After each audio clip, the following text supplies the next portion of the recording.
Alright everybody, welcome back to another video where I'm talking about my modelling hot takes, which is incredibly ironic as I'm not doing any modelling in this video. Anyway, you can't be annoyed at anything that I say in this video because I'm putting like a winky face on the end, and that just means anything that I say is just me being a cheeky little chappy. But in all seriousness, if you agree or disagree with anything that I've said in this video, let me know in the comment section below and we'll have a little chat about it.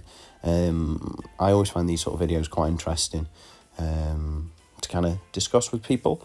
And yeah, let's get into the first one, which is you can't have a budget model railway. Now, these aren't necessarily my opinions. These are just things that I've seen or thought of for me to discuss. So, you can't have a budget model railway. Is this true? No, you can. You just need to be realistic. Like that episode of Top Gear, innit? With the green Ford Fiesta. It's like, if you've got 20p, you can't afford this. But if you've got 14 grand, you can. Do you know what I mean?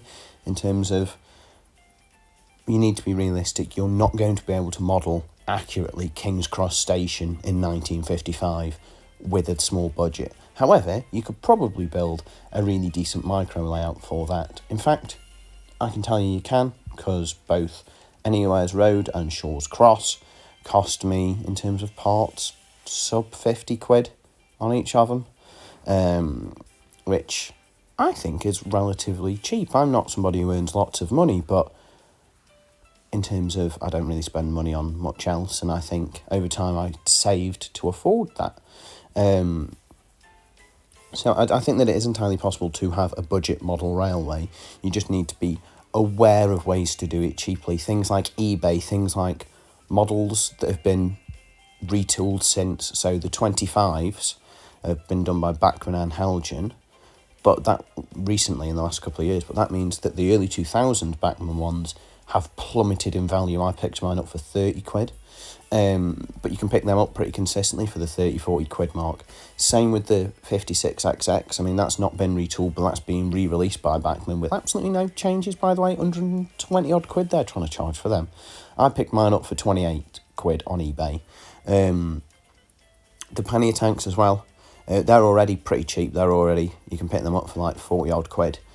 But the Acura scale ones are coming along. And I imagine that when they come to the market, it's going to plummet the value of all the Bachmann ones when people sell up to try and buy the new ones. And they're very good models, but you do need to be realistic. They're not going to be the most realistic models in the world. I think they're fantastic bases to do some modelling with, but you do need to be realistic. For 50 quid, you are not going to get the best model on the market, but if you're smart, you can get a very, very good model. And I think that's the key when it comes to budget model railways, is that you need to find ways of doing it in your own way, and not just being suckered into wanting to buy the latest, greatest thing. Because, for example, with the 25s, I don't need my 25 to have pre-fitted sound speakers. I don't need it to have every single light function under the sun. I don't want that. What I want is a model that is going to look good on my layouts, run well, and be able to pull basically my whole rolling stock behind it. My early 2000s Bachmann 25 does that, and it's 8-pin DCC ready, and it's bomb proof, and it takes a weathering really well, and it takes a detailing really well. That's what I find important, not being able to just open the box and have all the details there for me. Kind of building on from that point about what models are available to buy at the moment, we're in a golden age of ready-to-run modelling. I can only really speak for 00 gauge. I do a little bit of 009, but not lots, so I can speak confidently for 00. But I think we're in a golden age of production for 00 models. In terms of the models that are being brought to the market at the moment are some of the most interesting, are the most detailed, and with some of the most interesting features and concepts behind them. We'll have a little chat about the features in a little bit, but for me, I think we are in that golden age of production. There's so many manufacturers. When I first got into the hobby, it was Hornby, Bachmann, Dapol did a little bit, Helgen would just come into the fray a little bit, but now we've got Acura Scale, Cavalex, Rapido. I'm inevitably missing a couple off here, Sonic models. All these people all producing their own models, and though there is some crossover between the models that are being produced, there's steps being made to make them different. For example, I mentioned the 25s earlier. The Class 25s, the new ones, have got loads of features on them that the old ones didn't. It is frustrating though when manufacturers do double up on the same model, but it's a business, inevitably that does happen, I guess.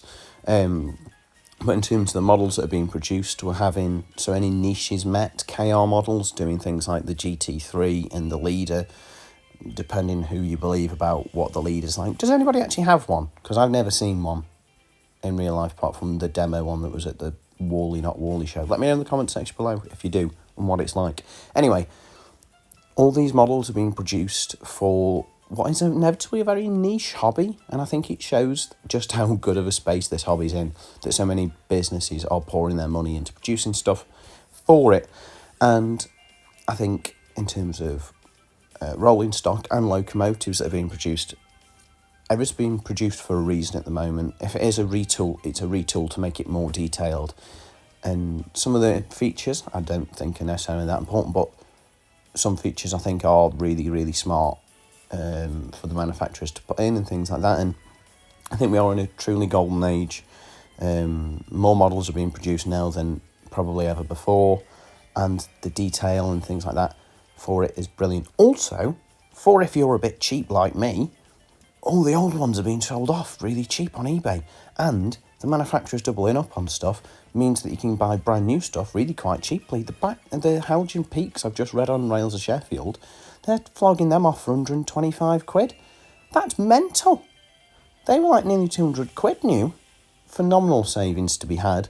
And that's because of the golden age that we're in. The nature of it is there's lots going on at the moment in the hobby. There's lots to be excited about. At the end, I'm going to talk about my dream ready-to-run model, but I think at the moment there's some phenomenal stuff being produced and being smartly reproduced as well, like the Akura scale taking on the Hatton's toolings and things like that. So yeah, I think we are in a golden age of ready-to-run models. However, as good of a state I think modern ready-to-run is in, if you can afford the modern stuff, and if you can't, you can have a look on eBay for the older stuff that tends to be cheaper. I do think that sprung buffers, firebox flicker and removable cab roofs are not the greatest features in the world, and I think they're maybe bigged up more than they actually should be. I disagree with this. I don't think they are good features at all. I think there's an element at the moment of manufacturers trying to outdo each other in detailing and things, which is really good. But I do think we are bordering line on novelty at the moment, and I don't really know what happens next, really, for the features that people are adding. I understand a lot of people seem to love the firebox flicker, even though it's massively unrealistic, and a lot of people seem to really like sprung buffers, even though, again, they're unrealistic. And the cab roofs, I don't mind the cab roofs, to be honest. It does make fitting figures a little bit easier, but also if you'd have given me £5 off the RRP, I'd have probably taken that rather than all the development it'd take to make the cab roofs removable. But I think that at the moment there's a big push for detail, and that's great. However, some of the details are maybe not as important. I mentioned about, like, rather having £5 off the RRP than a removable roof. I'd rather have 10 quid off and not have a removable roof, firebox flicker and sprung buffers, to be honest with you. These are not features that I think are important, and I don't really understand where it's come from. I can't remember the first model that had firebox flicker, but it must have been really important. Might have been like the Dapol A4s, the black label stuff, but everybody seems to be striding for them at the moment, and I don't really understand it, because to me, as somebody who predominantly runs industrial steam, it's not something I ever find myself missing. And the loco that I do have, I've got a Dapol Hawthorne Leslie that's got it. I don't find myself using it very often. Sprung buffers as well, I think, are completely rubbish, and the amount of models that get slack for not having sprung buffers when they can't, so like with the way the running boards work on Peckets and Rustons and things like that, the sprung buffer mechanism wouldn't work. But also for the locos that do have it, there's no point. I can't think of any layouts that I know of that'd need locos to have sprung buffers, and those layouts that potentially do, so like really fine scale layouts where everything's properly buffered up, those people are taking the models apart anyway to detail them and change them anyway, so they'd fit their own sprung buffers, and actually a lot of time do, to fit the exact locos and things that they need. But I'm not really sure where this big drive for, in my opinion, novelty details come from. But I think this is probably the most controversial opinion in this video. I don't think they're very good. I don't think they serve a massive purpose to the model when they're being run and when they're being used. And like I say, I run little shunting layouts with little locos. I don't miss firebox, flicker and sprung buffers, unlike my Hornby Peckett or my Hornby 48DS. It's a cool feature, I guess, on the Hawthorne Leslie, but I don't find myself using it loads because in real life the firebox doors weren't always open. Anyway, let's go on to the next one. Micro layouts are the best way to get started in model railways. Yes, I'm speaking as somebody who has got 3 micro layouts and 1 what I deem a nano layout. Now, joints of micro layouts, they're smaller, so you can fit them into, don't know what that was, we can fit them into smaller spaces. Number 2, they're smaller, so you physically have to put less stuff on them. Shaw's Cross, my micro layout's got 4 bits of track on it. And that makes it cheaper than trying to build a layout that's 16 foot long.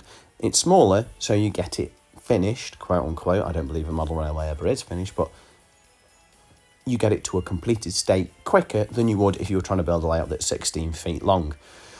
I think especially for people who are starting out in the hobby, it's really important to actually get started on stuff. I remember reading something on, it was either Facebook or our own web, I can't remember, about a bloke who'd been collecting stock and locos for 10 years, but he just never had the space to dedicate to his dream layout of some Western region station in the 1960s. That's a brilliant dream layout to have. I think everybody's got a dream layout. I'd love to do a big colliery marshalling yard and a big colliery exchange sidings with a little station attached. But also, I'm realistic. I know that I don't have the space for that right now. I live in a terraced house. What I do have space for, though, under my bed, is a couple of micro layouts. So I built them. And you can get them done in a relatively short space of time in terms of the time that it physically takes to get the layout to a state that is close to finish, because it's smaller.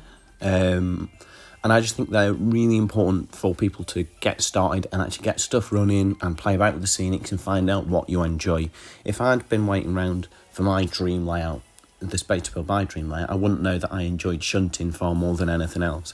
That I enjoyed detailing and weathering rolling stock far more than I actually enjoy sitting and watching things run. And don't get me wrong, I enjoy going to exhibitions and my club to see my models do big loops and things, but in terms of what I get most out of my hobby when I'm at home, I enjoy shunting and doing the weathering and detailing. The micro layouts just lean themselves to that. And if you are brand new to the hobby, I would advise have a look into building a small micro layout. It doesn't need to be massive.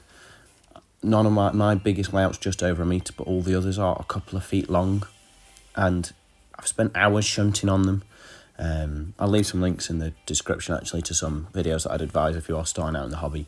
But yeah, I fully believe micro layouts are the best way to get started in model railways. And I guess that brings us to the end of the video. I do hope you enjoyed this video on my modelling hot takes. I'm not entirely happy with that title. I hope to have come up with something else by the time this video comes out. If you enjoyed it, leave a like. If you didn't, leave a dislike. Let me know any of your opinions on what I've said in the comment section below. Subscribe if that's what you're into. And next week, I'm actually going to do some modelling, which will be a nice change. So, yeah, I'll catch you then. Laters.